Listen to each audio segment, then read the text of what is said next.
Amira Collins arrived at the Kyowa Systems auditorium before dawn, pushing a mop bucket across marble floors, but what the arrogant Japanese didn't know was that the janitor quietly cleaning his stage understood quantum mechanics better than his entire research team. And when he offered $800 million to anyone who could solve his impossible problem, laughing as he dismissed the cleaning staff, he had no idea the woman holding that mop was about to expose his billion-dollar empire as a fraud built on stolen genius. And today the whole world was going to learn that brilliance doesn't always wear a lab coat. Sometimes it wears a janitor's uniform, waiting for one perfect moment to prove that being invisible doesn't mean you don't exist. Just before we get back to it, I'd love to know where you're watching from today, and if you're enjoying these stories, make sure you're subscribed. The morning arrived quietly at the Kyowa Systems headquarters, a towering glass structure that pierced the Seattle skyline like a shard of ice. Inside the main auditorium, dawnlight filtered through massive windows, painting everything in shades of pale blue. The room was empty, silent except for the soft squeak of wheels against polished marble. Amira Collins pushed her mop bucket slowly across the floor, humming an old melody her grandmother used to sing. She was a black woman in her early 30s, with tired eyes that held more intelligence than anyone bothered to notice. Her uniform was plain, her movements efficient, her presence invisible to those who mattered. She paused near the stage, where a massive whiteboard stood covered in equations. Someone had been working late, leaving behind a complex series of symbols and notations about quantum compression algorithms. Amira tilted her head, studying the lines of mathematical reasoning. Her eyes traced the flow of logic, following each variable, each operator, each theoretical leap. Then she saw it, a small symbol, barely noticeable, positioned incorrectly in the third line. Her fingers twitched. Without thinking, she set down her mop, picked up an eraser, and gently corrected the notation. The marker felt familiar in her hand as she rewrote the symbol in its proper place. Behind her, the auditorium doors swung open with a heavy thud. "This is a restricted area," a sharp voice cut through the silence. Amira turned quickly, marker still in hand. Mr. Takeda stood in the doorway, flanked by three executives in expensive suits. He was a Japanese man in his 50s, impeccably dressed, with the kind of confidence that came from never being told no. His eyes swept over her uniform with barely concealed disdain. "I'm sorry, sir," Amira said quickly, setting down the marker. "I was just finishing up." She grabbed her mop bucket and hurried toward the side exit, head down, shoulders tight. As she passed, she heard one of the executives mutter something about security protocols. The door closed behind her with a soft click, sealing her back into the world where she belonged. Inside the auditorium, Takeda approached the whiteboard, glancing at the equations his team had been developing. His eyes paused on the correction Amira had made. He stared at it for a moment, then laughed, a short bark of amusement. "Someone's been playing scientist," he said to his entourage. They chuckled politely. By mid-morning, the auditorium had transformed. Television crews positioned cameras at strategic angles. Journalists claimed seats in the front rows, laptops open and ready. The stage gleamed under professional lighting, and a massive LED screen displayed the Kyowa Systems logo in brilliant blue. Amira cleaned the back hallways, listening to the growing excitement. She knew what was coming. Everyone did. Kyowa was about to announce something big, something that would ripple through the global tech industry. She mopped near the rear entrance as Mr. Takeda took the stage, his voice booming through the sound system. "Ladies and gentlemen, welcome to the future," he began, arms spread wide. "Today, Kyowa Systems presents an opportunity that will reshape artificial intelligence as we know it. We have developed a quantum computing problem worth $800 million in patents and licensing rights. Solve it, and that fortune is yours." The crowd erupted in applause. Cameras flashed. Scientists in the audience leaned forward with hungry expressions. Amira continued mopping, her movements steady and rhythmic. She had learned long ago how to disappear in plain sight, how to become part of the background while the important people did important things. That evening, She rode the bus home through rush hour traffic, her reflection ghost-like in the window.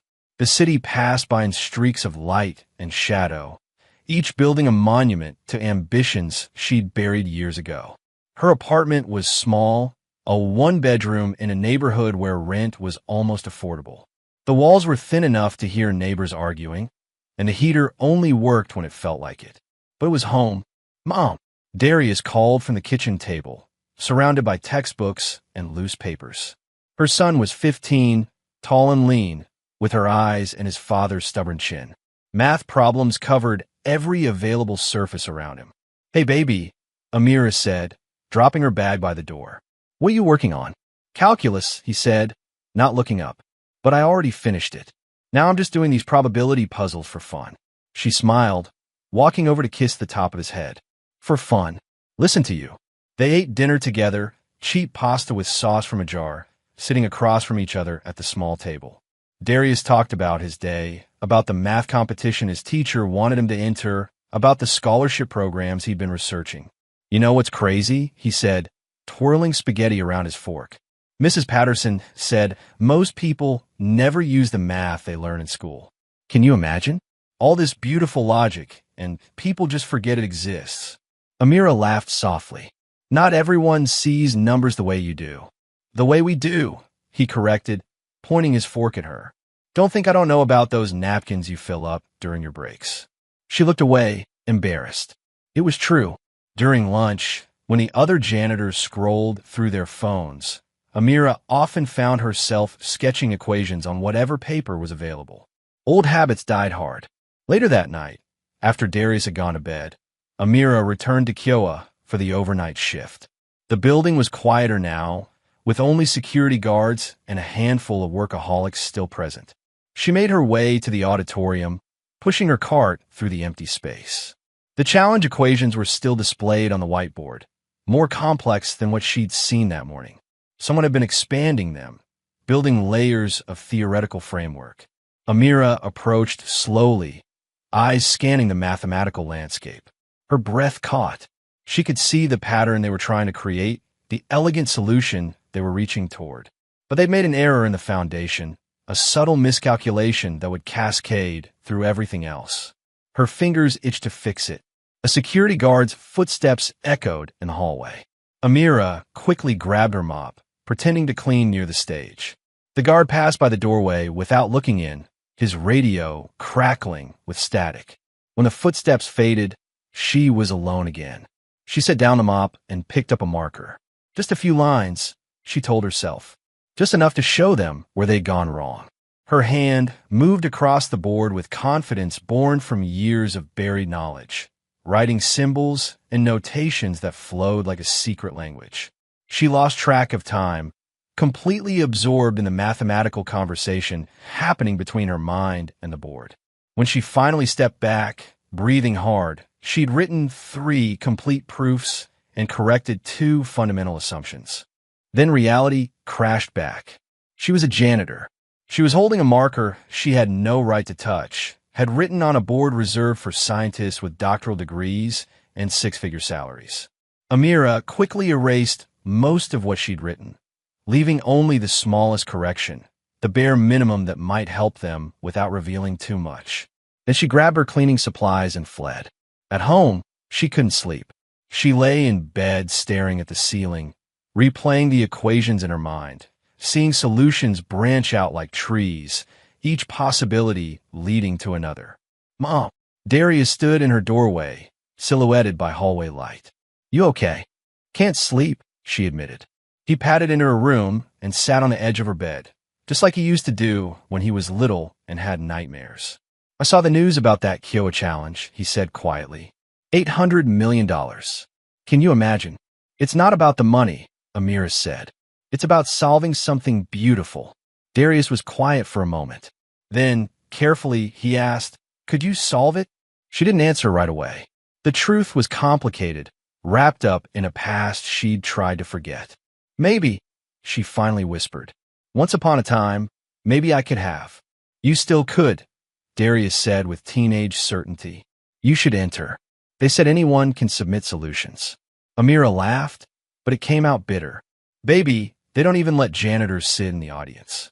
You think they'd take me seriously? They would if you showed them what you can do. She reached over and squeezed his hand. Get some sleep. School tomorrow. After he left, she pulled out an old shoe box from under her bed. Inside were remnants of another life.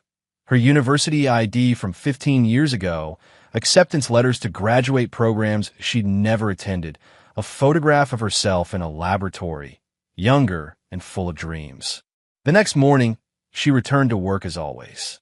The auditorium was being prepared for another day of rehearsals and presentations. Scientists and researchers filled the space, their voices overlapping in technical discussions.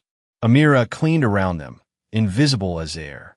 Near the coffee station, she overheard a group of researchers talking. They were young, confident, dressed in expensive casual wear that announced their importance. I mean, the equation is complex, sure, one of them said, laughing. But it's not impossible. Give me 3 months and full access to the quantum simulator. I could crack it. The real challenge is the compression variable, another added. That's where everyone's going to hit a wall. They didn't notice Amira refilling paper towels nearby. Hey, one of them called out suddenly. You, can you grab us some more sugar? Amira turned. Of course. She brought them sugar packets, her face neutral. As she set them down, one of the researchers knocked over his coffee, sending brown liquid spreading across the table.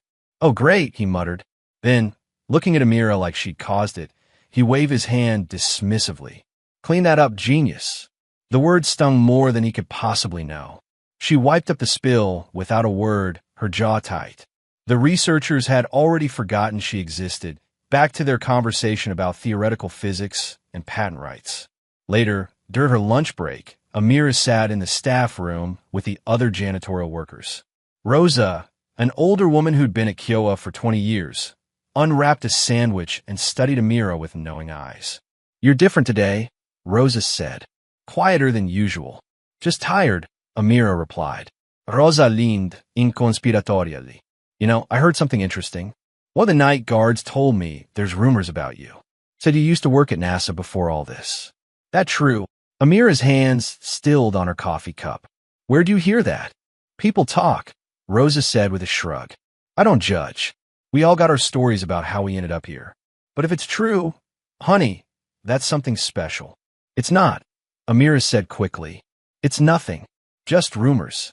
But Rosa's eyes said she didn't believe that. Not for a second. The afternoon crawled by. Amira polished floors, emptied trash bins, wiped down surfaces. She moved through the building like a ghost, present but unseen. As evening approached, the auditorium prepared for another big presentation. VIP guests began arriving in luxury cars, their heels clicking against marble, their laughter echoing off high ceilings. Investors, board members, international partners, all gathered to witness Kyowa's triumph. Amira wiped down the podium where Mr. Takeda would soon stand. She cleaned the same space where history would be made, where fortunes would shift, where the future would be announced. And she would watch it all from the shadows. As she prepared to leave for the night, wheeling her cart toward the service exit, a young intern passed by carrying armfuls of presentation materials. He was friendly, one of the few people who actually made eye contact with the cleaning staff. Long day, huh? He said, smiling. Every day is long, Amira replied. He laughed. Well, hey, big presentation tomorrow. Maybe you should solve that $800 million equation. Could use some polish, right? He meant it as a joke, a throwaway comment made in passing. He was already walking away, probably forgot the words as soon as they left his mouth. But Amira stood frozen, staring at the auditorium behind her. Through the open doors, she could see the massive screen displaying the challenge equation in glowing blue light. Her reflection appeared in the polished floor beneath her feet. In it, she saw herself now, tired, invisible, wearing a uniform that announced her place in the world. But in her mind, she saw something else. She saw the solution, complete and perfect, waiting to be written. She whispered to herself, to the empty hallway, to the person she used to be. Maybe I could. The morning arrived with electric anticipation. Outside Kyowa Systems, news vans lined the street, their satellite dishes pointed skyward. Inside, the auditorium hummed with hundreds of conversations happening simultaneously. Cameras on tripods tracked every angle. Journalists typed rapidly on laptops, racing to be first with whatever happened next. Amira pushed her cleaning cart down the side aisle, weaving between seats as people settled in. Nobody glanced her way. She might as well have been furniture. The stage lights blazed alive, and the crowd quieted. Mr. Takeda emerged from backstage, his suit perfectly tailored, his smile practiced and confident. He walked to the podium with the easy stride of someone who owned not just the room, but the future itself. "Good morning," his voice boomed through the speakers. "Today, Kyowa Systems offers the world a challenge. Before you, displayed on the screen behind me, is a quantum computing problem that has stumped the greatest minds in technology. Solve it, and $800 million is yours." The audience erupted in applause. The enormous screen illuminated with cascading equations, symbols flowing like water, each line building on the previous one. Amira paused in the aisle, mop in hand, staring at the display. Her eyes moved rapidly, following the logical progression, testing each assumption, checking every variable. Scientists and researchers occupied the front rows, invited guests with prestigious credentials. One man in particular seemed to command attention. Dr. Lowell was a physicist who'd won numerous awards, written influential papers, appeared on magazine covers. His gray hair and wire-rimmed glasses gave him an air of distinguished authority. He stood, gesturing toward the screen with theatrical confidence. "An impressive problem," Dr. Lowell announced to the room, his voice carrying easily. "Complex, certainly, but solvable with the right approach and sufficient computing power." People leaned in, eager to hear wisdom from such an established mind. "Of course," he continued with a slight smile, "if a janitor could solve it, I'd retire tomorrow." Laughter rippled through the audience. Even Mr. Takeda smirked from the podium. Amira felt the words like a slap. She continued pushing her mop, but her hands gripped the handle tighter.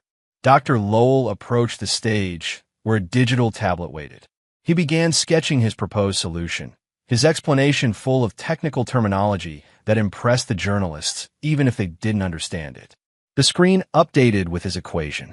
Mathematical symbols arranged themselves in neat rows, showing his theoretical approach to the compression problem. Amira stopped moving. She stared at the display, her eyes narrowing. He was wrong, not slightly off, not close enough to work with corrections. Fundamentally, critically wrong. The symbol he'd used to represent the quantum spin state was inverted. It was a mistake that would cause the entire framework to collapse before any testing could even begin. Her lips moved unconsciously, murmuring the correction under her breath. "Negative eigenvalue, not positive. The state vector rotates counterclockwise, which means..." She didn't realize she was speaking aloud. A camera operator, adjusting his angle to capture Dr. Lowell's presentation, accidentally swept his lens across the audience.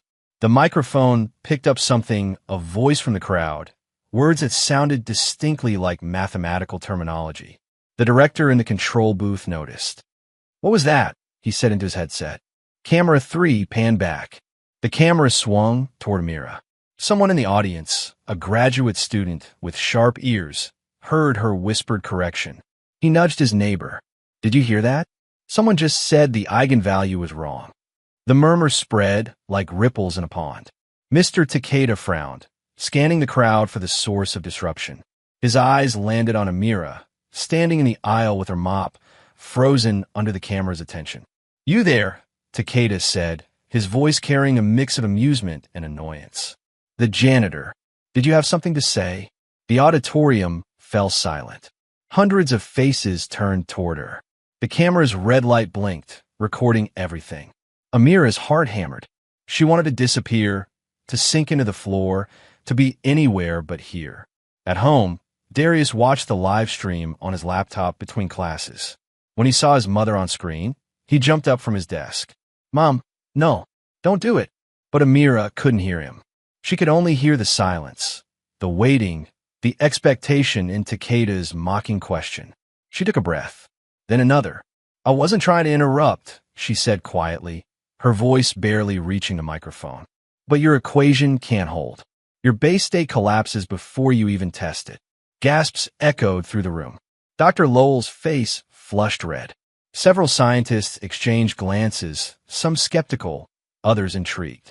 I'm sorry, Takeda said, his smile sharp as broken glass. Did our janitor just claim to understand quantum mechanics? More laughter, but quieter now, uncertain. Amira felt her old self stirring, the part she'd buried under years of survival and compromise. She stepped forward, leaving her mop behind. May I? She asked, gesturing toward the stage. The request was so audacious, so completely unexpected, that Takeda seemed caught off guard. Then his smile widened, sensing entertainment value. This would make excellent publicity, the kind of moment that went viral. By all means, he said, gesturing dramatically toward the digital board. Show us your mop-based quantum theory. Amira walked down the aisle, every step feeling like miles. She climbed the stage stairs, her work shoes squeaking slightly. Up close, under the lights, she could see every face in the crowd, could feel the weight of their judgment. She picked up the stylus connected to the digital display. For a moment, she just stood there, staring at Dr. Lowell's equation. Then her hand began to move. She wrote rapidly, her strokes confident. The inverted symbol was corrected first. Then she adjusted the following variables to account for the change. Her explanation flowed as naturally as breathing. The quantum spin state here needs negative eigenvalue orientation, she said, her voice growing stronger. When you invert it like this, the compression variable actually stabilizes instead of cascading. See, the wave function doesn't collapse. It transfers energy laterally through these dimensional bridges. She drew connecting lines, showing relationships between variables that hadn't been obvious before. Some physicists in the audience leaned forward, squinting at her work. The problem isn't computing power, Amira continued. It's how you're framing the initial conditions. You're trying to force the algorithm through a single pathway when it actually needs multiple simultaneous approaches. Like this. She sketched quickly, transforming the complex formula into something more elegant, more efficient. The math unfolded across the screen like a flower opening. Then she stopped mid-equation. I don't have all your data, she said, turning to face the audience. Her voice was humble now, careful, but this is your missing bridge, the connection you've been looking for. The auditorium was completely silent. Even the journalists had stopped typing, staring at the screen in confusion or wonder or disbelief. Mr. Takeda's smile had frozen on his face. He glanced at his chief engineer in the front row, who was studying Amira's work with an expression of growing surprise. Dr. Lowell stood up, his face still red. This is absurd. She probably copied something from online, some paper she didn't understand. And actually, a woman's voice interrupted. An elderly physicist, someone whose textbooks were used in universities worldwide, rose slowly from her seat. That's original work. I've never seen that particular approach to the compression problem. It's quite brilliant, actually. Other scientists began murmuring, some pulling out phones to photograph the screen, others debating the mathematics in urgent whispers. Takeda cleared his throat, reasserting control. His laugh came out forced, brittle. Well, he said loudly, I suppose our janitor has earned a round of applause. Very entertaining. And perhaps a free mop refill for her trouble. The audience laughed uncertainly, not sure whether to be amazed or amused. Amira stood on stage, suddenly aware of how out of place she looked in her uniform, under these lights, surrounded by people who'd spent fortunes on their educations. She set down the stylus and walked off stage, her face burning. But as she descended the stairs, the elderly physicist caught her eye and nodded slowly, a gesture of respect that spoke volumes. Amira retrieved her cleaning cart and left through the service exit, her hands shaking. That night, she couldn't sleep. She lay in bed, replaying every moment, cringing at her audacity. Tomorrow she'd probably be fired. Takeda would make sure of it. But when morning came, her phone exploded with notifications. The clip had gone viral. Darius burst into her room, laptop in hand, eyes wide with excitement. Mom, you have to see this. The video was everywhere. Janitor corrects $800 million problem. Read the headlines. Social media had turned her into an overnight sensation. The comment sections were split between people praising her brilliance and others claiming it must be fake, a publicity stunt, impossible. News shows played the clip on loop, with physics professors and tech analysts debating whether her mathematics were correct. Some defended her work. Others dismissed it as lucky guessing. "This is insane," Amira whispered, scrolling through thousands of comments. "You're famous," Darius said, practically bouncing. "Famous doesn't pay rent," she replied, but her voice lacked conviction. Something had shifted. The world had seen her, really seen her, even if just for a moment. At Kyowa Systems, Mr. Takeda's morning was considerably less pleasant. His phone rang constantly, with board members demanding explanations. The company had become a meme, with people joking about how their janitors were smarter than their scientists. His PR team convened an emergency meeting. "We need to control this narrative," his communications director said, pacing in front of the conference table. "Right now, we look either incompetent or cruel. Maybe both. What do you suggest?" Takeda asked coldly. "Invite her back. Make it official. Show the world that Kyowa supports diversity in science, that we recognize talent wherever it appears. Turn this into a positive story about a corporation that elevates overlooked genius." Takeda hated the idea, but he understood public relations. "Fine, bring her back. Give her a uniform upgrade if you must." When Amira received the call, she was suspicious. The woman on the phone spoke in corporate smooth tones, inviting her to return for a formal presentation, offering to cover any expenses, promising this was an opportunity to prove herself on a larger stage. "I don't think so," Amira said. "Mom," Darius interrupted, having heard everything on speaker. "You have to. Baby, this is a trap. They're going to humiliate me again." "Maybe," he admitted, "but if you don't show them what you can really do, they'll decide who you are without you. They'll make you disappear again. Don't let them." She looked at her son, at the fierce determination in his eyes, and saw herself reflected back. "Okay," she said into the phone. "I'll come." The next presentation was scheduled for the following week. Amira spent every free moment reviewing the full equation, working through possible solutions on borrowed paper, filling notebooks with calculations. The day arrived too quickly. This time, when she entered the auditorium, she wore regular clothes instead of her uniform. The organizers had offered to buy her something formal, but she'd refused. She wore a simple black dress, her natural hair pulled back, her mother's earrings as her only jewelry. The crowd was even larger than before. The story had attracted international attention. Mr. Takeda introduced her himself, his smile wide and fake as plastic. "Ladies and gentlemen, please welcome back Amira Collins, our janitor mathematician." The applause was awkward, uncertain.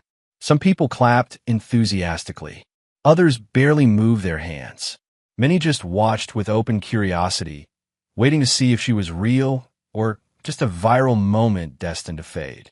Amira walked to the podium, feeling every eye on her skin. But before she could speak, before she could show them anything more, someone else entered the auditorium. Dr. Marcus Whitmore, a renowned physicist who'd been watching the viral video from his research institute in Boston, had flown across the country specifically for this moment. He was a white man in his 60s, with kind eyes and a reputation for supporting unconventional talent. He approached Amira during the break, while cameras were repositioning and the audience mingled. "Miss Collins," he said quietly, offering his hand. "I am Marcus Whitmore. I reviewed your work from the video. It's exceptional. Thank you," she said, surprised by his warmth. He pressed a business card into her palm. "If they don't value your mind here, I will. Come to Boston. Full scholarship for you. Full support for your son. We don't waste genius in my institute." She looked down at the card, her heart racing. I don't know what to say. "Don't say anything yet. Just think about it. The offer stands." He walked away, leaving her standing there with a future suddenly wider than it had been 5 minutes ago. The presentation continued. Amira showed more of her work, answered technical questions from scientists in the audience, proved that her viral moment hadn't been luck or accident. But in the back of her mind, she kept feeling the weight of that business card in her pocket, a key to a door she'd thought was closed forever. The viral clip had taken on a life of its own. Within 24 hours, Amira's moment on stage had been viewed over 50 million times. News anchors debated it during prime time. Physics forums exploded with arguments about whether her mathematics were sound. Social media users created memes, some celebrating her brilliance, others mocking the very idea that a janitor could understand quantum mechanics. Amira sat at her kitchen table, scrolling through comments on her phone while her coffee went cold.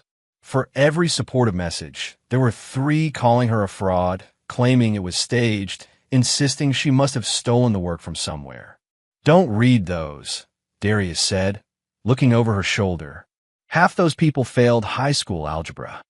"They're not all wrong," Amira replied quietly. "I didn't explain myself well.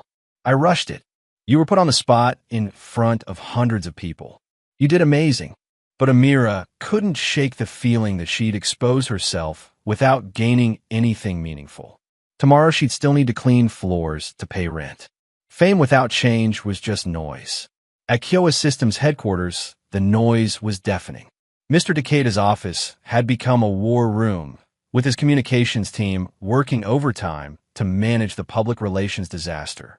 The company's stock had dipped 3%. Board members were demanding answers. Investors were questioning whether Kyowa's research division was as advanced as claimed. "This is unacceptable," Takeda said, his voice sharp as he addressed his senior team. "We've become a laughingstock because one janitor got lucky." His head of communications, Patricia, shook her head. "Sir, with respect, multiple physicists have now verified her work. Dr. Karen Wells from MIT called it innovative. Professor James Bryant said it showed advanced understanding of quantum field theory. This wasn't luck." Takeda slammed his hand on the desk. "I don't care what they say. We need to regain control of this narrative." Patricia exchanged glances with the marketing director before speaking carefully. "Actually, sir, we have an opportunity here. Instead of fighting the story, we lean into it. We invite Ms. Collins back, publicly, and position Kyowa as a company that recognizes talent regardless of background. We turn this into a story about corporate vision and diversity in STEM. You want me to reward her for embarrassing us? I want you to transform embarrassment into brand value," Patricia said smoothly. "The public loves an underdog story. Let's give them one where we're the good guys who discovered her talent." Takeda stared at her for a long moment, then nodded slowly. "Fine, arrange it. But make it clear she's here because we're generous, not because she's special." The invitation arrived via email 2 days later. Formal letterhead, corporate language, an offer to present her complete solution at a special event. They'd provide resources, access to their research data, and a small honorarium for her time. Amira read it 3 times, searching for the trap hidden in the professional wording. "They're going to humiliate me again," she told Darius that evening. "This is about saving face, not about science." "Maybe," he admitted, "but you'd have access to their full data set. You could actually finish what you started. And Mom, you'd be standing on that stage as yourself, not as someone they can dismiss." She wanted to refuse. Every instinct told her to protect herself, to stay small, to avoid giving them another chance to mock her. But there was Dr. Whitmore's business card, still sitting on her nightstand. A reminder that maybe, just maybe, she had options now. "If I do this," she said slowly, "it's on my terms. I'm not wearing a costume. I'm not playing their game." "Then don't," Darius said simply. "Show them who you really are." The second presentation was scheduled for the following week. This time, the media buildup was intense. Entertainment news covered it alongside tech journals. People placed bets online about whether she'd prove herself or crash spectacularly. Amira spent every spare moment working through the equations. She borrowed time on a friend's laptop, used free software to run simulations, filled notebook after notebook with calculations. The solution was there, elegant and complete, waiting to be revealed. Rosa found her one evening in the staff break room, surrounded by papers covered in mathematical notation. "You're really doing this?" Rosa said. Not quite a question. "Trying to," Amira replied. Rosa sat down across from her, studying her with those knowing eyes. "Whatever happened before, whatever made you end up here, this is your chance to get back what you lost. Don't waste it being scared." "Who said I was scared?" "Honey, I've been cleaning offices for 20 years. I know what it looks like when someone's hiding who they really are." Rosa stood, patting Amira's shoulder. "Go get what's yours." The day of the presentation arrived with camera crews lining the street outside Kyowa Systems. Inside, the auditorium was packed beyond capacity. Scientists, journalists, curious onlookers, all waiting to see if the janitor genius was real or just a viral accident. Amira entered through the front door this time, not the service entrance. She wore the same simple black dress, her head high, her hands steady. Mr. Takeda greeted her with a smile that didn't reach his eyes. "Ms. Collins, welcome back. Ready to show us what you can do?" "Dr. Collins," she corrected quietly. "I never finished my PhD, but I earned the title through my research." Something flickered in his expression. Surprise, maybe, or the first hint of real concern. The presentation began. Takeda introduced her with carefully scripted warmth, praising Kyowa's commitment to recognizing talent wherever it appeared. The audience applauded politely. Then Amira took the stage. She didn't rush this time. She walked them through her solution step by step, explaining the logic, showing the elegant mathematics that transformed the impossible problem into something solvable. Her voice was calm, confident, clear. Scientists in the audience began taking notes. Some pulled out tablets to verify her calculations in real time. The elderly physicist who defended her before watched with a smile, nodding occasionally. When Amira finished, the auditorium was silent for 3 full seconds. Then applause erupted, genuine this time, not the awkward uncertainty of before. During the break, Dr. Whitmore approached her again, this time with several colleagues from his institute. "Dr. Collins," he said warmly, "I'd like to introduce you to some people who are very interested in your work." They talked for 20 minutes, discussing research possibilities, funding opportunities, the kind of support his Boston Institute could provide.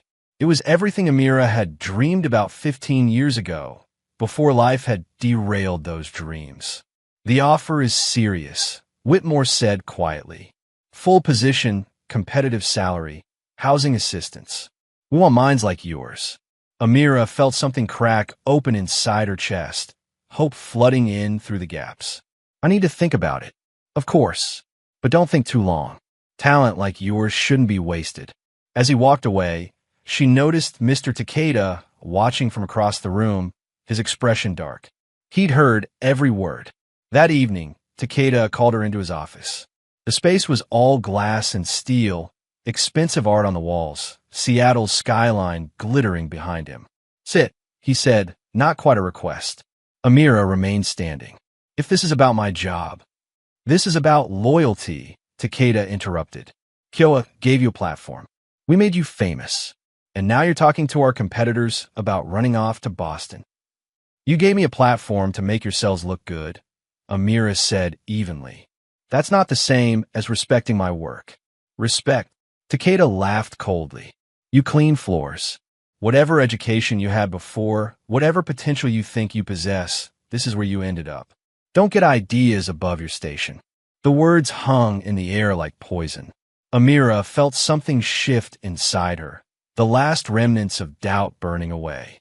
She'd spent years making herself small, invisible, acceptable. She was done shrinking. "My station," she repeated softly, "is wherever my mind takes me. And it's taking me far away from here."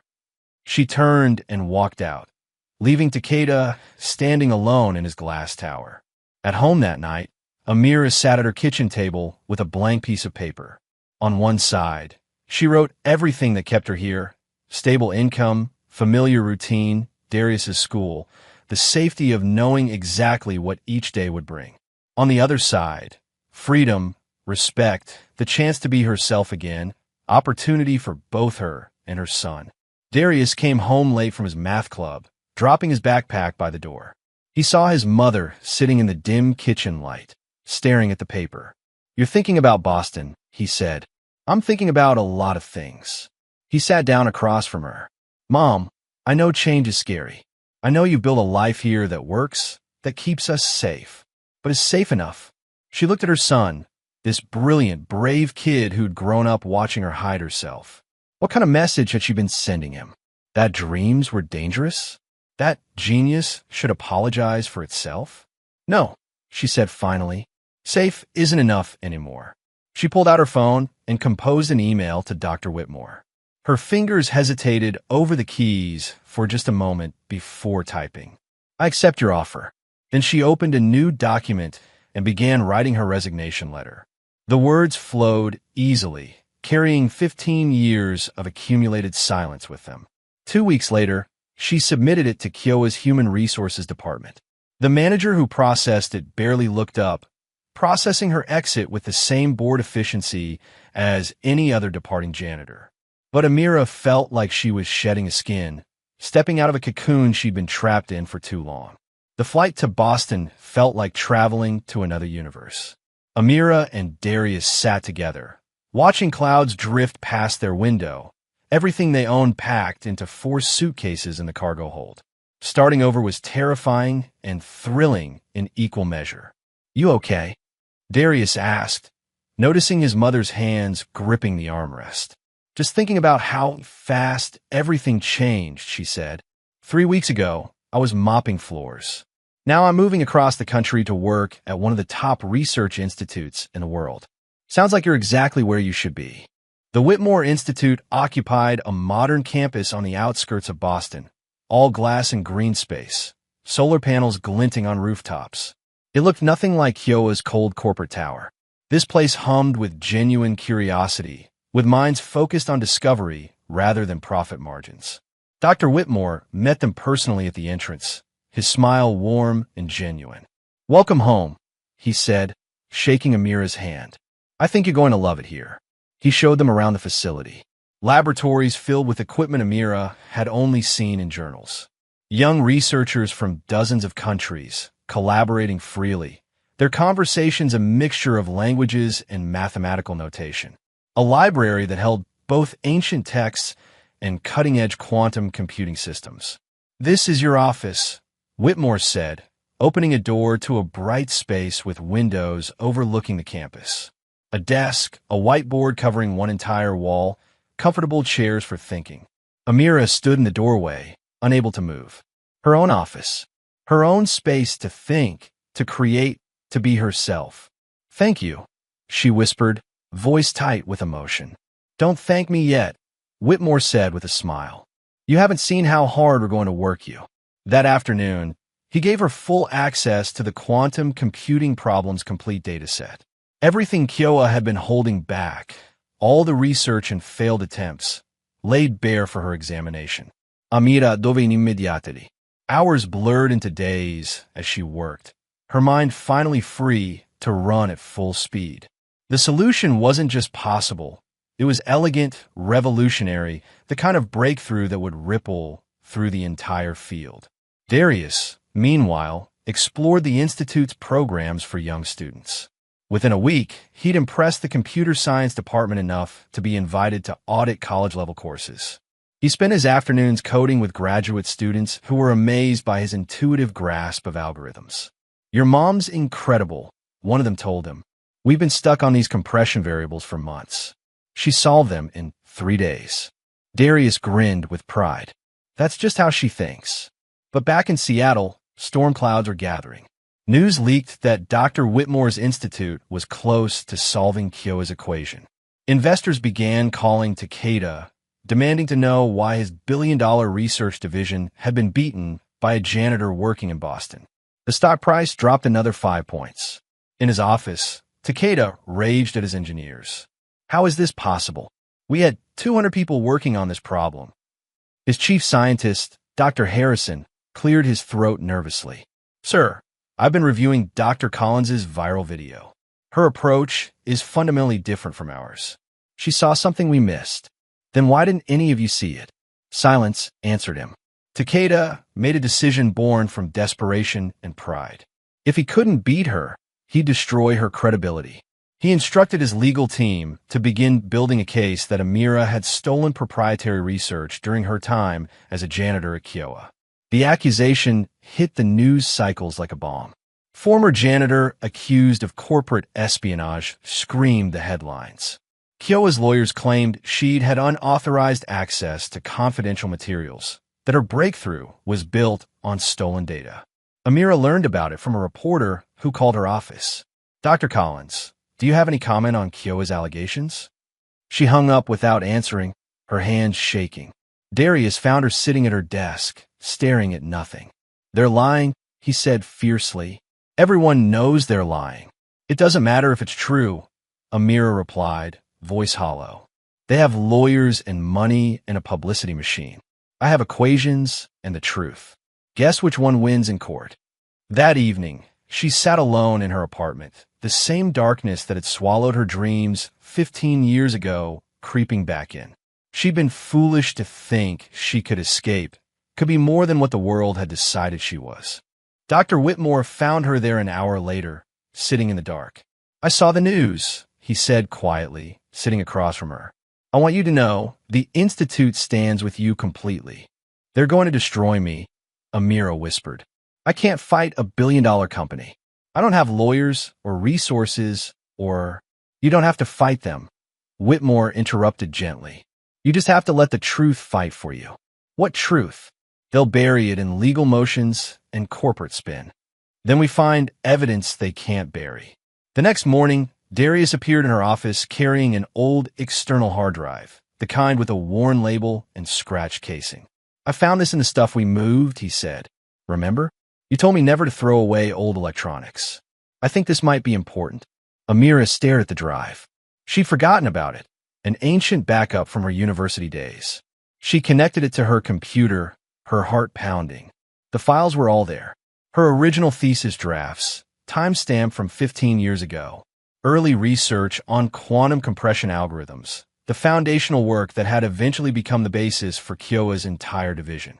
Notes from the partnership program she'd participated in, when she'd submitted her ideas to corporate sponsors. And there, in the metadata, proof that her work had predated Kyowa's patents by 3 years. "Oh my God," she breathed. Darius grinned. "Told you never to throw away old electronics." Within hours, Whitmore had contacted a lawyer, a brilliant young woman named Nina Brooks who specialized in intellectual property cases. Nina arrived at the Institute that same afternoon, reviewed the evidence, and smiled grimly. "This is exactly what we need," she said. "Not only can we defend against their accusations, we can prove they built their empire on your stolen work." "I don't want revenge," Amira said quickly. "I just want them to leave me alone." Nina looked at her seriously. "Dr. Collins, this isn't about revenge. It's about justice. How many other people has Kyowa stolen from? How many other brilliant minds did they exploit and discard? You have the evidence to stop them." The decision weighed heavily. Going after Kyowa meant opening herself to scrutiny, meant reliving the worst period of her life, meant becoming the center of a media storm that would make the viral video look like a whisper. But it also meant fighting back. It meant standing up not just for herself, but for everyone who'd been told they didn't matter. That night, Amira called Rosa, her old colleague from the janitorial staff. "I need to know something," Amira said. "When you mentioned rumors about my past, about NASA, how did you hear about that?" Rosa was quiet for a moment. "One of the night guards saw an old employee badge in your locker once. NASA research fellow. He mentioned it to me, asked if I knew your story, and you never said anything. Honey, everyone's out a story about how they ended up where they are. I figured you'd tell yours when you were ready. Are you ready now?" Amira looked at the hard drive sitting on her desk, at the evidence that could change everything. "Yeah," she said. "I think I am." The next morning, Nina filed a countersuit against Kyowa Systems, not just defending Amira against their accusations, but accusing them of systematic intellectual property theft. The filing included Amira's time-stamped research, documentation of the partnership program, and expert testimony from multiple physicists confirming that Kyowa's core algorithm was based on her original work. The story exploded across every news outlet. The narrative shifted overnight from janitor steals from corporation to corporation built empire on stolen genius. Public opinion turned sharply. Social media erupted with support for Amira. Scientists came forward with their own stories about Kyowa's questionable research practices. Investors began fleeing from the company's stock. And in Seattle, Mr. Takeda sat in his office watching his empire crack apart, all because he'd underestimated the woman he'd dismissed as just a janitor. Amira stood at her office window, watching the sun set over Boston, and felt something she hadn't experienced in 15 years. Hope that justice might actually be possible. The legal battle had drawn Amira back to where everything began. The Global Tech Summit was being held in Seattle this year, in the same sprawling convention center where Kyowa had once announced their impossible challenge. Now, months after that viral moment, the world gathered again to witness something far more dramatic than a scientific breakthrough. The arena was breathtaking under the bright lights. Thousands of seats curved upward in steep rows, all facing a massive stage equipped with holographic displays. Blue panels floated in the air, showing complex mathematical formulas that rotated slowly. Camera crews positioned themselves strategically, ready to capture every angle of what promised to be the tech industry's most watched moment of the year. Amira sat backstage with Nina Brooks, her lawyer, trying to calm her racing heart. Through the curtain, she could hear the crowd's anticipation, the low rumble of conversation punctuated by camera flashes. "You ready for this?" Nina asked, reviewing notes on her tablet. "No," Amira admitted, "but I'm doing it anyway." Dr. Whitmore appeared in the doorway, his expression calm and encouraging. "The physics community is watching. Half the Nobel laureates in the world are in that audience. This is your moment." Out on stage, Mr. Takeda stood at the podium, looking every bit the confident so, despite the legal troubles swirling around his company. He wore an impeccably tailored suit, his smile practiced and smooth.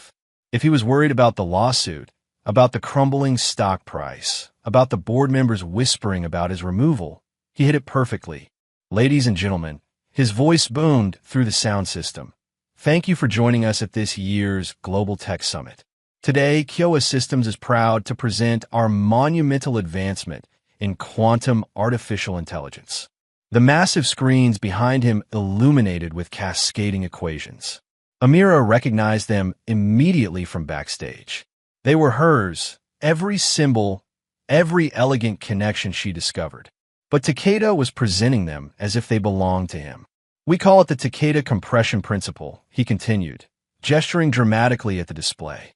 "A revolutionary approach to quantum computing that will transform how we process information."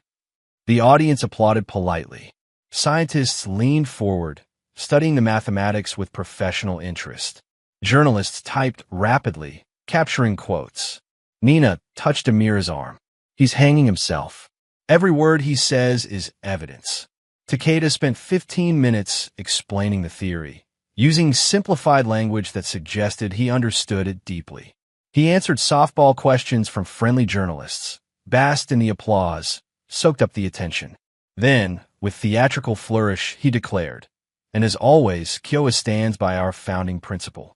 If anyone here can prove us wrong, if anyone can demonstrate a flaw in our logic, $800 million is yours." The crowd laughed, remembering the last time he'd made that offer. Some glanced around, perhaps hoping for another viral moment. Takeda's smile widened, enjoying himself. "Of course, we're confident in our research. Years of development, hundreds of brilliant minds, substantial investment. This is the future of quantum computing." The lights shifted suddenly. The spotlight swung away from Takeda toward the audience.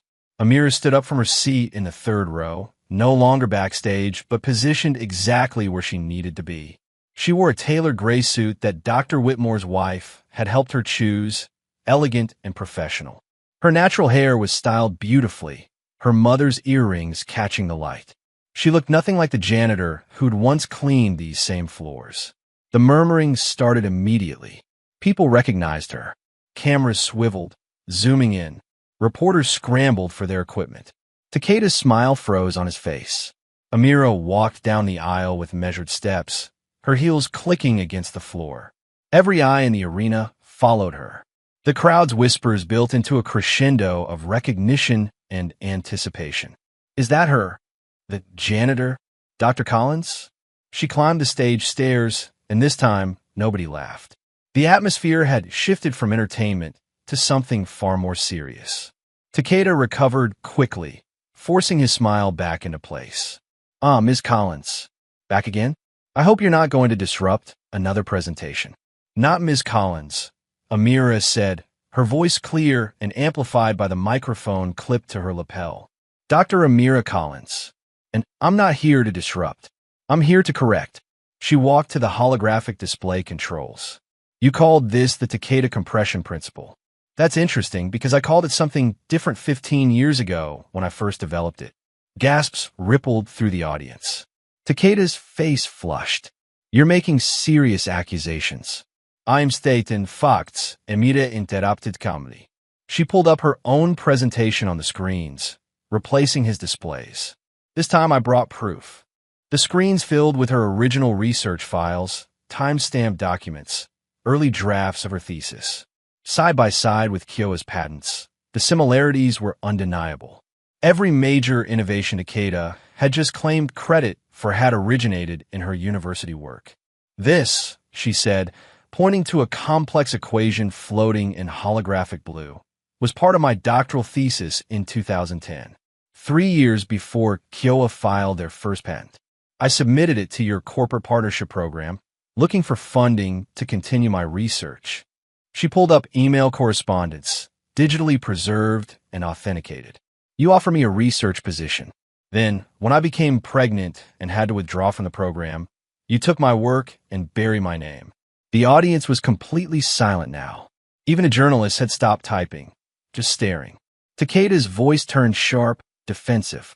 This is slander. You have no proof that. I have all the proof. Amira cut him off. She advanced through slide after slide, showing the paper trail, the dates, the deliberate theft of her intellectual property. I have metadata, email chains, witness statements from professors who remember my work. I have everything.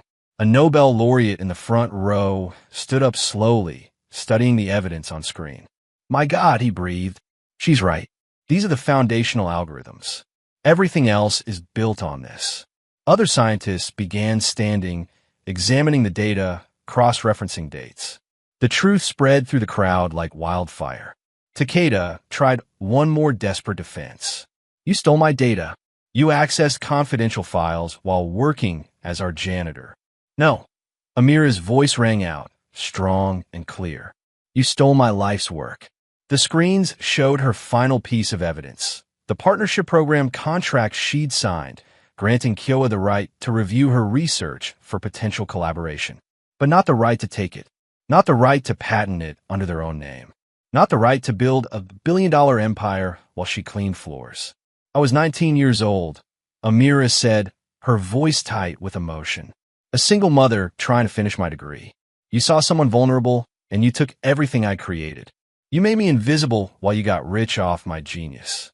The camera flashes were blinding now. Reporters rushed the aisles, shouting questions. The crowd erupted in chaos, some people on their feet applauding, others demanding answers from Takeda. Takeda stood frozen at the podium, his face drained of color. For the first time in decades, he had no words, no smooth explanation, no way to spin himself out of the truth. Amira turned to face him directly.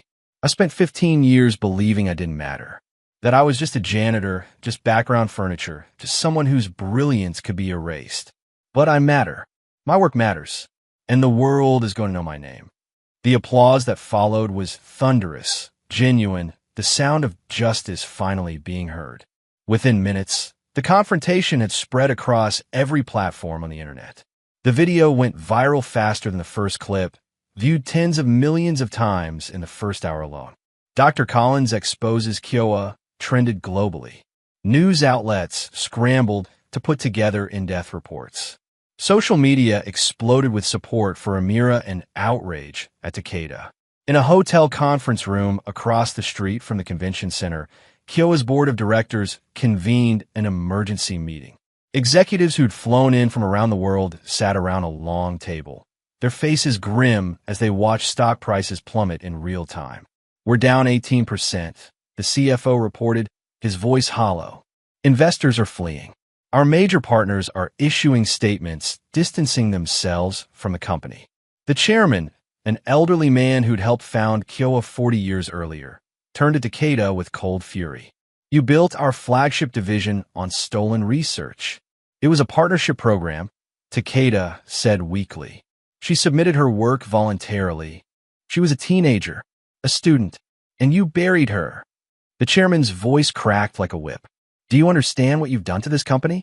In another part of the city, Darius watched the viral video for the 20th time, tears streaming down his face. His friends from the institute crowded around his laptop, cheering every moment. "That's your mom," one of them said in awe. "She just took down a billion-dollar corporation on live television." "Yeah," Darius whispered, voice thick with pride. "That's my mom." But the victory celebration was short-lived. The next morning, Amira woke to find her hotel room phone ringing constantly. Nina called with urgent news. "Kyoa's lawyers filed an emergency motion," Nina said. "They're claiming data theft, breach of confidentiality, even corporate espionage. They're trying to bury us in legal motions." "Can they do that?" Amira asked, her stomach sinking. "They could try.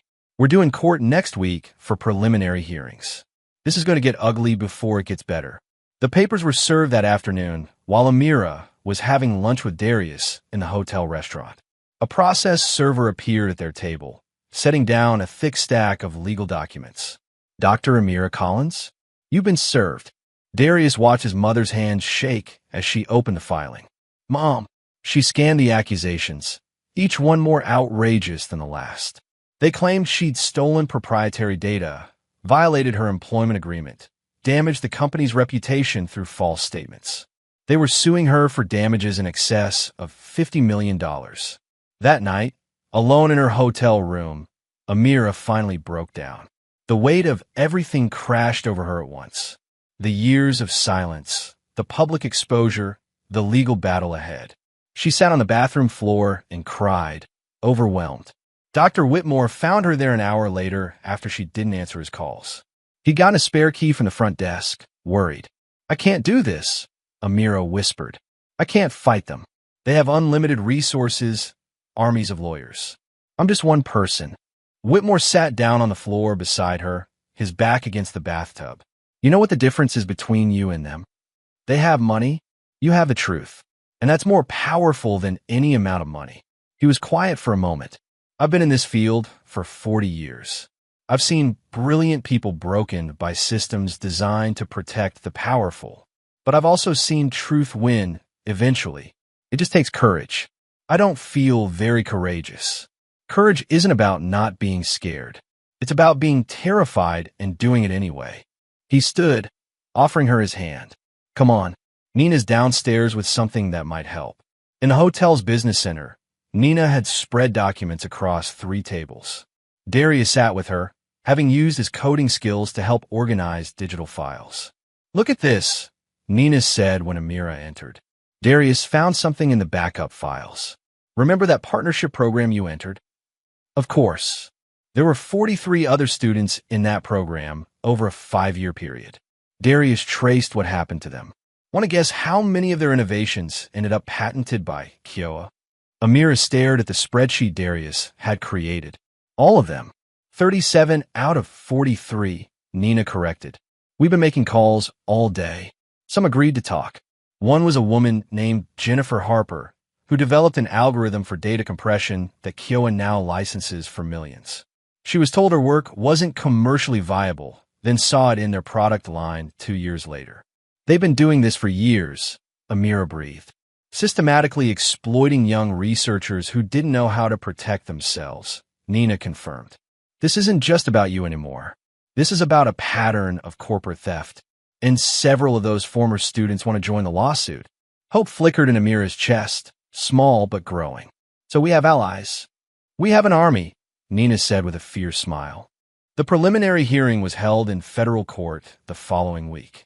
The courtroom was packed beyond capacity, with overflow crowds gathering outside. Media trucks lined the street. This had become more than a legal case. It was a cultural moment. Kyoa's legal team arrived in force. 6 lawyers in expensive suits carrying briefcases that probably cost more than Amira's annual salary had been. They arranged themselves at their table with military precision. Nina sat alone at the defense table, with Amira beside her. David versus Goliath, except David had a very good sling. The judge entered, a woman in her 60s with sharp eyes that missed nothing. This is preliminary hearing for Collins versus Kyoa Systems. I've reviewed the filings from both sides. Let's proceed. Kyoa's lead attorney stood, a man named Richard Sterling who'd made a career defending corporate interests. His voice was smooth, practiced, designed to sound reasonable. Your Honor, this is a clear case of a disgruntled former employee making spurious claims for financial gain. Ms. Collins worked as a janitor, had access to confidential materials, and is now attempting to claim ownership of research she could not possibly have developed. He pulled up photos on the courtroom screens. Images of Amira in her janitorial uniform, mopping floors, pushing cleaning carts. Is this the face of a scientist? He asked, his tone dripping with condescension. Or is this someone who saw an opportunity to exploit her employer's generosity? Several people in the gallery gasped. The judge's expression hardened. Counselor, she said sharply, the plaintiff's former occupation is irrelevant to the facts of this case. I suggest you focus on the evidence rather than attempting to demean her character. Sterling recovered quickly, but Amira saw the flash of uncertainty in his eyes. He'd expected the judge to find his approach compelling. Nina stood, calm and confident. Your Honor, Dr. Collins is not a disgruntled employee. She's the original creator of the algorithms that form the foundation of Kyoa's quantum computing division. We have time-stamped documents, expert testimony, and a pattern of corporate theft spanning over a decade. She methodically presented the evidence. Amira's original research files, dated and authenticated. Email correspondence showing Kyoa's interest in her work. The suspicious timing of their patents. Testimony from Amira's professors confirming her groundbreaking research. The judge reviewed each piece carefully, her expression unreadable. Then Nina dropped the bigger revelation. We've also discovered that Dr. Collins is not Kyoa's only victim. We have statements from 7 other researchers whose work was similarly appropriated through the same partnership program. We're prepared to present evidence of systematic intellectual property theft. The courtroom erupted in whispers. Sterling shot to his feet, objecting strenuously, but the damage was done. When it was Amira's turn to testify, she walked to the witness stand with steady steps. She placed her hand on the Bible, swore to tell the truth, and sat down. Nina asked her to explain her research in simple terms, to tell the story of how she developed her theories. Amira spoke clearly, passionately, describing the late nights in the university lab, the breakthrough moments, the elegant mathematics that had consumed her imagination. Then Sterling cross-examined her, tried to poke holes in her story, to suggest she couldn't have accomplished such sophisticated work at 19. Isn't it true, Ms. Collins, that you dropped out of school? He asked. I didn't drop out, Amira corrected. I took a leave of absence when I became pregnant. I fully intended to return, but you didn't return. You became a janitor instead. Why would someone capable of this level of research end up cleaning floors? Amira met his eyes steadily. Because I was a single mother who needed to feed her child. Because the academic world isn't kind to young women who get pregnant. Because your client took my work and left me with nothing. I survived the only way I could. Her voice didn't waver. The courtroom was absolutely silent. I spent 15 years being invisible, she continued. Being told I didn't matter, that I was just background furniture. But my mind never stopped working. My brilliance didn't disappear just because I held a mop instead of a PhD. I am a scientist, Mr. Sterling. I always was. Your client just convinced the world I wasn't. When she finished, even Sterling seemed at a loss for words. The judge looked at both legal teams. I'll review all evidence and issue my decision within 48 hours. This hearing is adjourned. Outside the courthouse, reporters swarmed Amira. Microphones thrust toward her face, cameras flashing blindingly. Dr. Collins, how you feel about today's proceedings? Are you confident you'll win? What will you do if the judge rules against you? Nina guided her through the crowd to a waiting car, but before they drove away, Amira rolled down the window. I just want to say one thing, she called out. The reporters quieted, leaning in. This isn't just about me. This is about every brilliant person who's been told they don't belong, whose genius has been stolen or silenced. This is for everyone who's been made invisible. You matter. Your work matters. Don't let anyone convince you otherwise. The clip played on every news channel that night.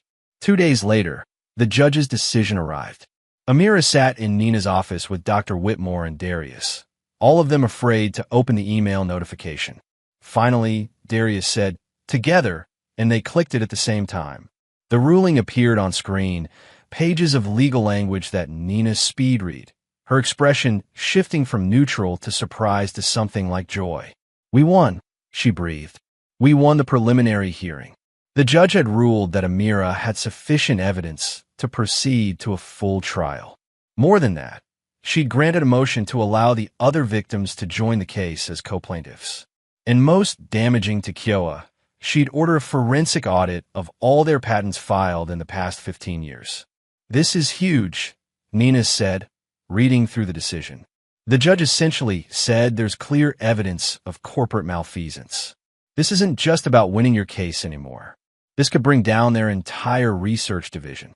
Amira sat back, stunned.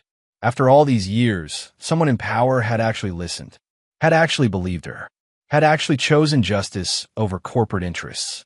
"What happens now?" she asked. Nina smiled. "Now we prepare for the real fight, the full trial. And this time, the whole world will be watching." 3 months had passed since the preliminary hearing, 3 months of intense preparation, depositions, and mounting public pressure. The full trial had finally arrived, and the federal courthouse in Seattle looked more like a media circus than a hall of justice. News vans from every major network lined the streets. Protesters carried signs supporting Amira. The case had transcended law and become a cultural watershed moment about corporate power, stolen genius, and whose voices mattered. Inside, the courtroom was packed to capacity. The gallery held scientists, former students from Kyowa's partnership program, journalists, and curious observers who'd lined up hours before dawn to secure seats. Armed bailiffs maintained order as the crowd settled into tense anticipation. Amira sat at the plaintiff's table beside Nina, wearing a navy blue suit that Darius had helped her pick out.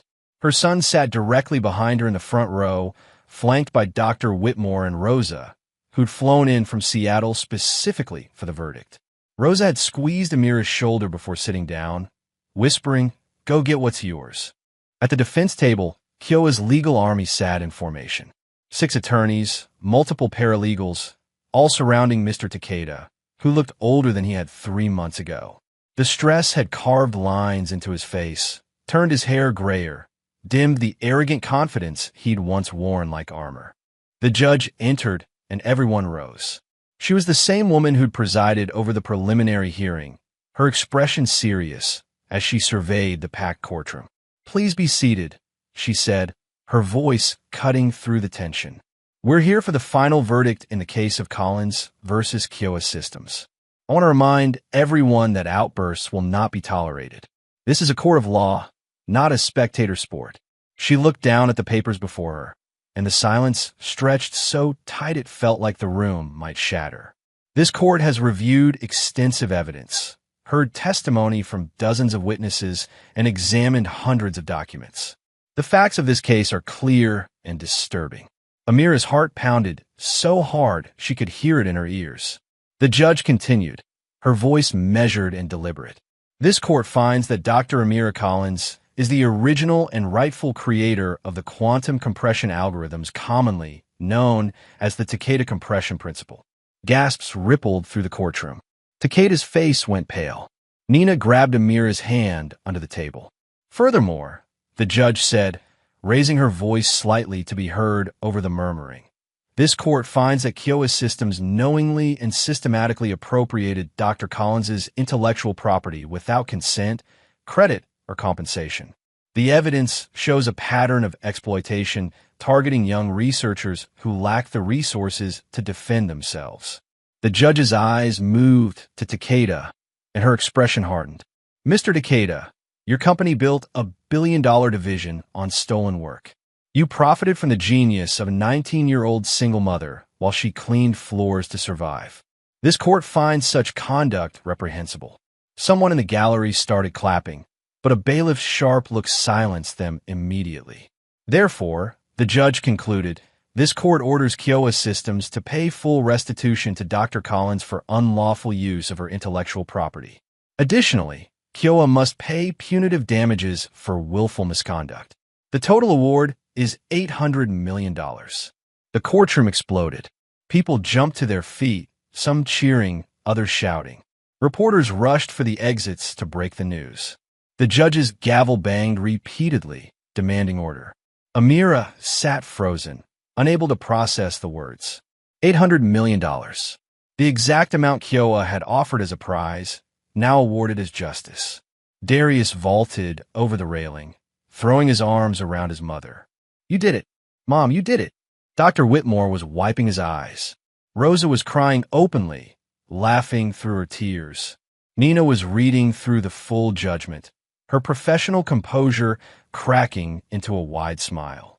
At the defense table, Takeda sat motionless, staring at nothing. His lawyers were already whispering urgently about appeals, but he seemed to have gone somewhere else entirely, retreating into the ruins of his empire.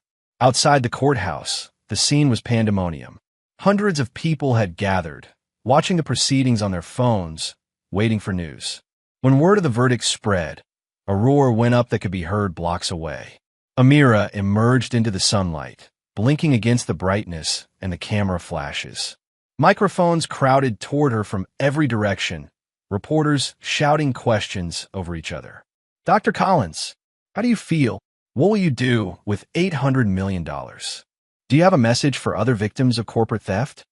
Nina stepped forward to handle the press, but Amira touched her arm, indicating she wanted to speak. The crowd quieted, leaning in.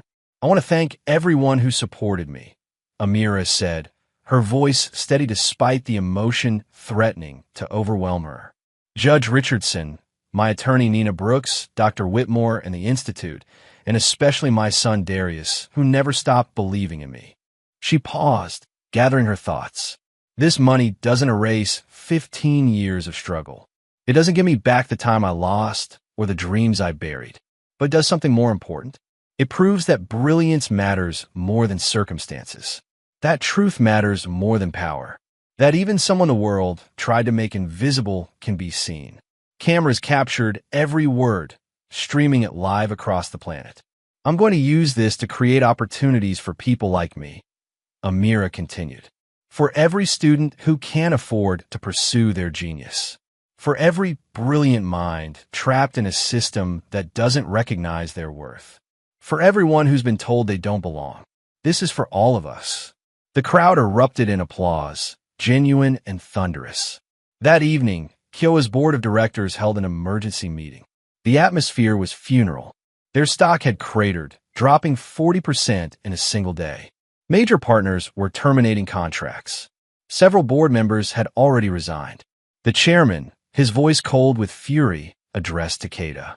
Effective immediately, you are removed as CEO. Security will escort you from the building. Your tenure here is over. Takeda didn't argue. He simply nodded, stood, and walked out of the boardroom for the last time. In the hallway, he paused by a television screen showing news coverage of Amira's victory speech. He watched for a long moment, his expression unreadable. I underestimated her, he murmured to himself. Then he continued walking, disappearing into an uncertain future. The news cycle ran nonstop for days. Every outlet covered the story from different angles. Legal experts analyzed the precedent. Business schools began teaching the case as a cautionary tale about corporate ethics. Social media exploded with support for Amira, with millions sharing their own stories of being overlooked or exploited. But for Amira, The days immediately following the verdict were surprisingly quiet. She returned to Boston, to her apartment and her office at the Institute, trying to process everything that had happened. One evening, she sat with Darius at their small kitchen table, eating takeout pizza like they used to when money was tight. Despite the verdict, despite the millions coming their way, they'd kept this simple ritual. "You know what's weird?" Darius said, folding his pizza slice. "I thought everything would feel different after you won, but it kind of feels the same." Amira smiled. "The important things are the same. You and me, right here. That never changed. Except now you can buy better pizza."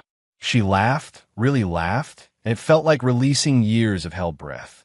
3 weeks later, Amira stood before a packed auditorium at MIT. She'd been invited to give a lecture on her work, her first major academic presentation since the trial. The room was filled with students, professors, scientists who'd followed her story. She walked to the podium with confidence earned through fire. The massive screen behind her displayed her equations, her theories, all properly credited with her name. 15 years ago, she began, I stood in a very different auditorium, holding a mop instead of a microphone. I was invisible, dismissed, forgotten. But my mind never stopped working. My passion for understanding the universe never diminished. I was always a scientist, even when the world told me I was just a janitor. She clicked to the next slide, showing the elegant mathematics of the Collins quantum bridge, no longer misnamed after someone who'd stolen it. Today, I want to talk about what happens when we stop judging brilliance by credentials and start recognizing it wherever it appears. In janitors and cashiers, in stay-at-home parents and delivery drivers, in everyone we've taught ourselves not to see. The lecture lasted 90 minutes. When she finished, the standing ovation went on for 5 full minutes. Afterward, a young woman approached her nervously.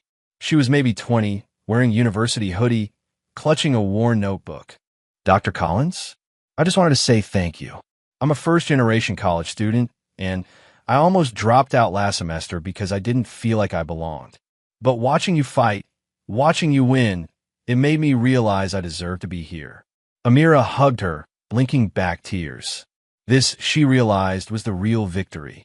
Not the money, not the vindication, but the inspiration to keep others from disappearing the way she almost had. Dr. Whitmore approached with several of his colleagues. "That was brilliant, Amira. Absolutely brilliant. And I have a proposal for you." Over coffee in his office, he laid out an idea that had been forming since the verdict. What if we expanded the Institute, created a program specifically for overlooked talent? Full scholarships, mentorship, resources. We could call it the Collins Fellowship. "I like it," Amira said slowly, "but I want to go bigger. Not just one program at one institute. A whole foundation. Multiple locations, reaching students who might never even consider applying to places like this." Whitmore's eyes lit up. "With your settlement, you could fund something substantial. Something that could change thousands of lives. That's exactly what I want to do."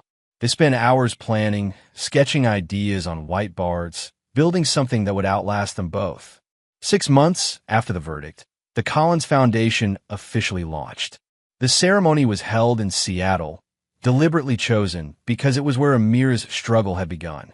The venue was the same convention center that had hosted the Global Tech Summit. Hundreds of people attended. Former students from Kyowa's partnership program, scientists who'd supported her case, young people who'd been inspired by her story. Rosa sat in the front row, beaming with pride.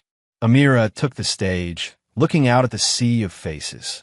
"This foundation exists because I refused to stay invisible, because my son refused to let me give up, because people like Dr. Whitmore and Nina Brooks believed that justice mattered more than convenience."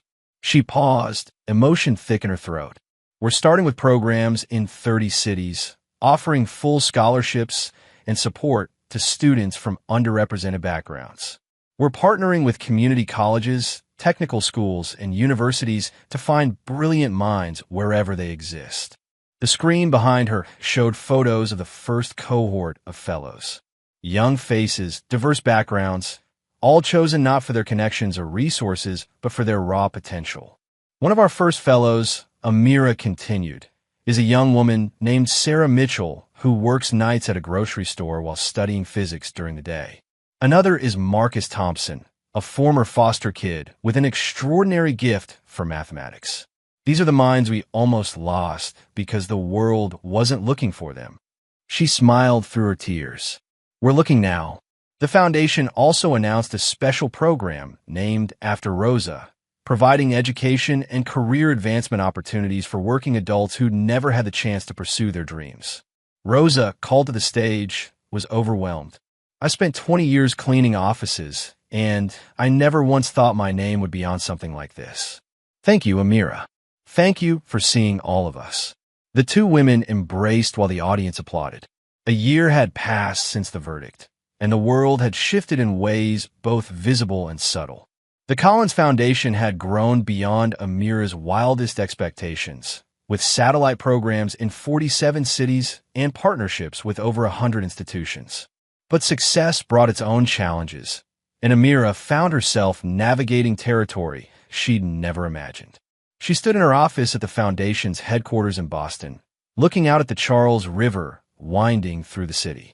Behind her, the walls displayed framed photos. Her with the first cohort of fellows, the Foundation's opening day, a picture of herself and Darius from the day of the verdict.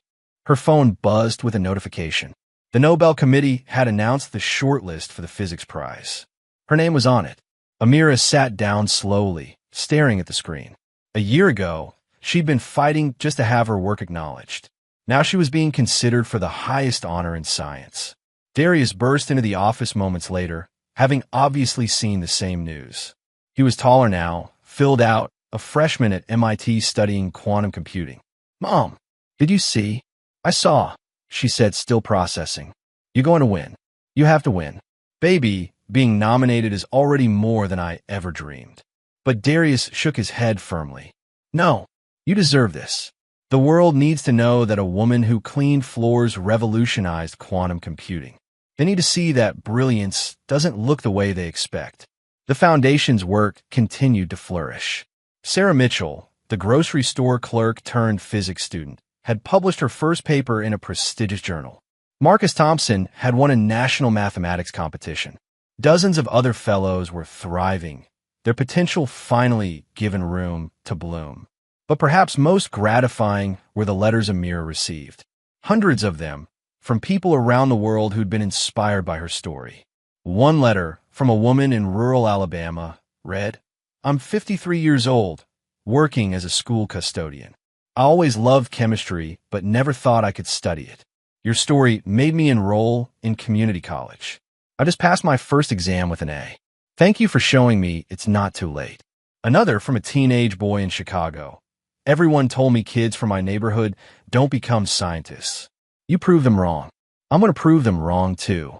Amira kept every letter, reading them when doubt crept in, when the weight of responsibility felt too heavy. The Foundation also established partnerships with companies committed to ethical research practices. A new code of conduct emerged across the tech industry, largely in response to the Kyowa scandal. Young researchers now had protections Amira never had. 6 months later, Amira was invited back to the same auditorium where her journey had begun, now to deliver the keynote address at a conference on innovation and ethics in technology. She stood on the stage where she'd once corrected equations while holding a mop, where she'd been mocked and dismissed, where she'd found her voice. The crowd was different now. She saw custodians and cafeteria workers scattered among the scientists and executives, invited specifically because the conference organizers had learned that brilliance existed in every corner. "I want to share something I've been working on," Amira began, pulling up a new equation on the screens. "For the past year, in between foundation work and speaking engagements, I've been pursuing a problem I once thought unsolvable. The mathematics displayed was breathtakingly complex, building on her original quantum compression work, but taking it in an entirely new direction. This equation," she explained, "addresses the stability problem that's plagued quantum computing for decades. If we can solve this, we can create quantum systems that maintain coherence exponentially longer. It would transform everything from drug discovery to climate modeling." She walked them through her approach, the elegant logic that connected disparate fields of physics in unexpected ways. Scientists in the audience leaned forward, some already sketching notes, others simply watching in awe. "I'm publishing this openly," Amira said. "No patents, no proprietary claims. This belongs to everyone, because science shouldn't be about who owns knowledge. It should be about expanding what humanity knows." The gesture was deliberate, pointed. Everything Kyoa had tried to hoard, she was giving away freely. After the presentation, she was approached by a familiar face. Mr. Takeda stood at the edge of the crowd, looking hesitant. He was thinner than before, dressed simply, no entourage surrounding him. "Dr. Collins," he said quietly. "May I have a moment?" Amira tensed but nodded. They stepped to the side of the auditorium, away from the crowd. "I wanted to apologize," Takeda began, his voice heavy with regret. "What I did to you, to the others, it was inexcusable. I convinced myself it was business, that I was creating value, that the ends justified the means. I was wrong." Amira studied him, this man who'd caused her so much pain. He looked diminished, humbled in a way that seemed genuine. "I've spent the last year teaching at a small university in Japan," he continued. "Basic courses, helping students who remind me of who you were. Brilliant, passionate, full of potential. I'm trying to do better, to be better. I don't expect your forgiveness, but I wanted you to know that you changed me." Amira was quiet for a long moment. Forgiveness was complicated, earned slowly if at all. But she could recognize genuine remorse when she saw it. "What you did almost destroyed me," she said finally. "But it didn't. And maybe in some strange way, the struggle made me stronger. I'm not ready to forgive you, Mr. Takeda, but I'm glad you're trying to do better. That matters." He nodded, eyes glistening. "Thank you for that much." He pulled an envelope from his pocket. "I wrote you a letter, explained everything I should have said years ago. You don't have to read it, but I wanted you to have it." He handed her the envelope and walked away, disappearing into the crowd. That evening, Amira sat in her hotel room with Darius, eating takeout and talking about the day. She told him about Takeda's apology. "Are you going to read the letter?" Darius asked. "Eventually. Not today," she said aside. "Today, I want to celebrate something else." "What?"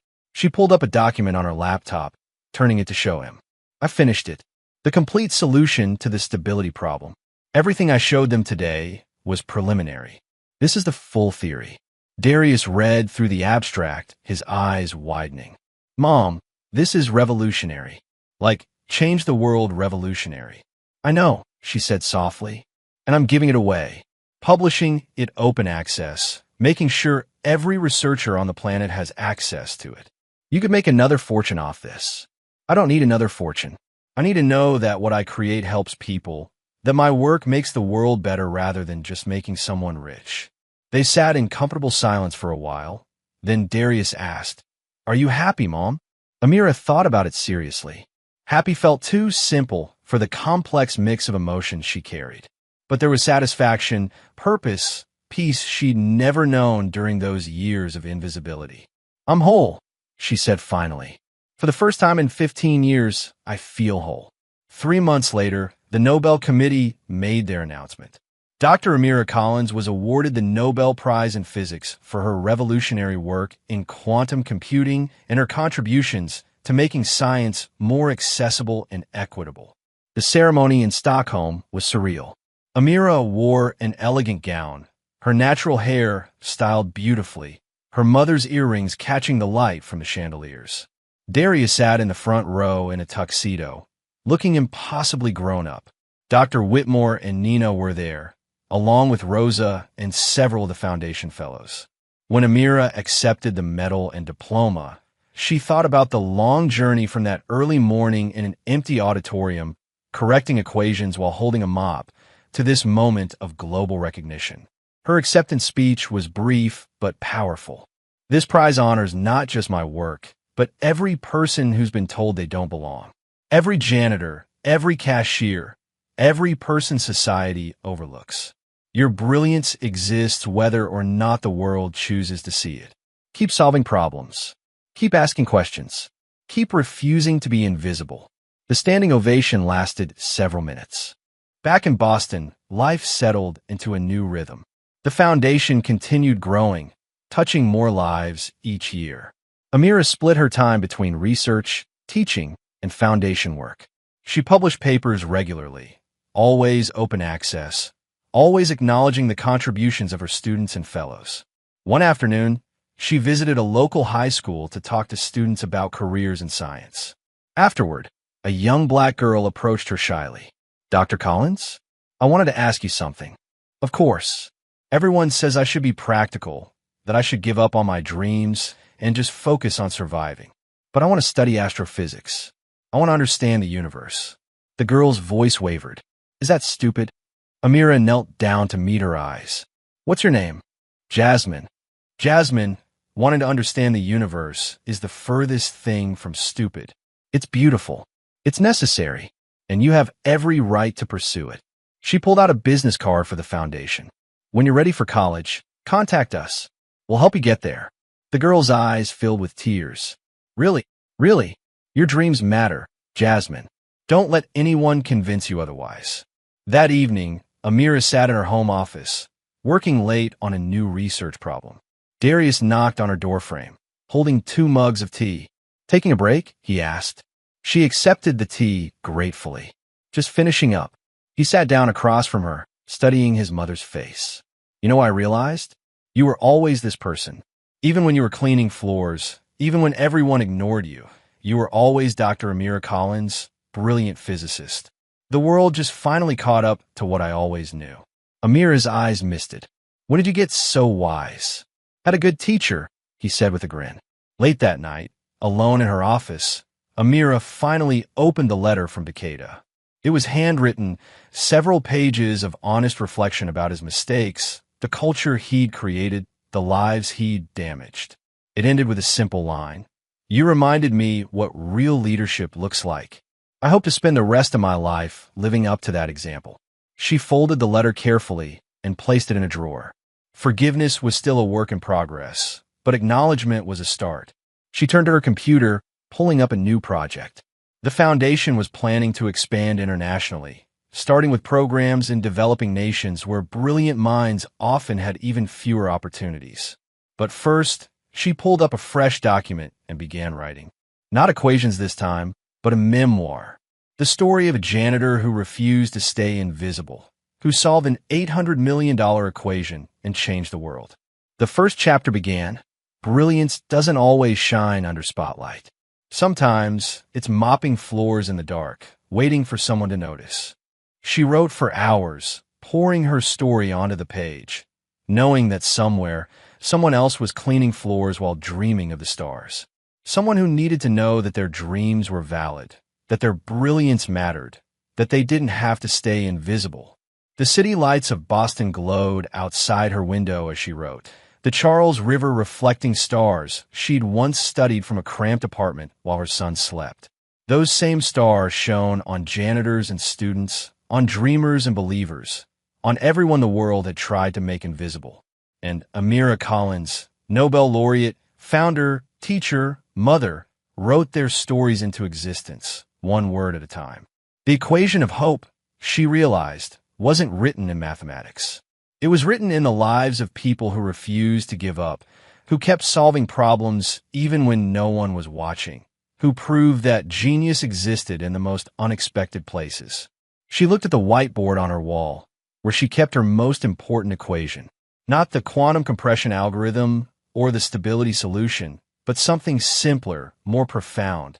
Your brilliance plus your persistence equals infinite possibilities. Below it, she'd added a note to herself. Remember who you were when they told you that you were nobody. Remember how you proved them wrong. Then help others do the same. As dawn began to break over Boston, painting the sky in shades of gold and pink, Amira saved her work and stood by the window. In a few hours, she had a meeting with potential foundation partners. After that, a lecture to give. Then dinner with Darius, who'd probably want to debate quantum field theory over pizza. It was a good life, earned through struggle and patience, and refusing to accept invisibility. She smiled at her reflection in the window, seeing not just who she was now, but everyone she'd been along the way.